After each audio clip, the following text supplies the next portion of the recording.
1 Kings 3. And Solomon made affinity with Pharaoh, king of Egypt, and took Pharaoh's daughter, and brought her into the city of David, until he had made an end of building his own house, and the house of the Lord, and the wall of Jerusalem round about. Only the people sacrificed in high places, because there was no house built unto the name of the Lord until those days. And Solomon loved the Lord, walking in the statutes of David his father. Only he sacrificed and burnt incense in high places. And the king went to Gibeon to sacrifice there, for that was the great high place. 1,000 burnt offerings did Solomon offer upon that altar. In Gibeon the Lord appeared to Solomon in a dream by night, and God said, Ask what I shall give thee. And Solomon said, Thou hast showed unto thy servant David my father great mercy, according as he walked before thee in truth, and in righteousness, and in uprightness of heart with thee. And thou hast kept for him this great kindness, that thou hast given him a son to sit on his throne, as it is this day. And now, O Lord my God, thou hast made thy servant king instead of David my father. And I am but a little child. I know not how to go out or come in, and thy servant is in the midst of thy people which thou hast chosen, a great people, that cannot be numbered nor counted for multitude. Give therefore thy servant an understanding heart to judge thy people, that I may discern between good and bad. For who is able to judge this thy so great a people? And the speech pleased the Lord, that Solomon had asked this thing. And God said unto him, Because thou hast asked this thing, and hast not asked for thyself long life, neither hast asked riches for thyself, nor hast asked the life of thine enemies, but hast asked for thyself understanding to discern judgment.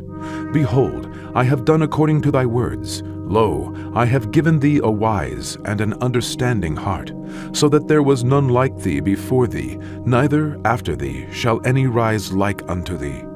And I have also given thee that which thou hast not asked, both riches and honor, so that there shall not be any among the kings like unto thee all thy days. And if thou wilt walk in my ways, to keep my statutes and my commandments, as thy father David did walk, then I will lengthen thy days. And Solomon awoke, and behold, it was a dream.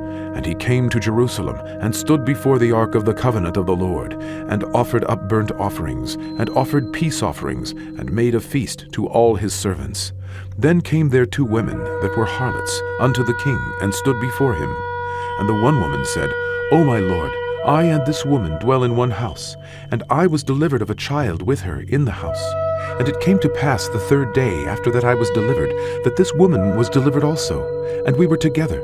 There was no stranger with us in the house, save we 2 in the house. And this woman's child died in the night, because she overlaid it. And she arose at midnight, and took my son from beside me, while thine handmaid slept, and laid it in her bosom, and laid her dead child in my bosom.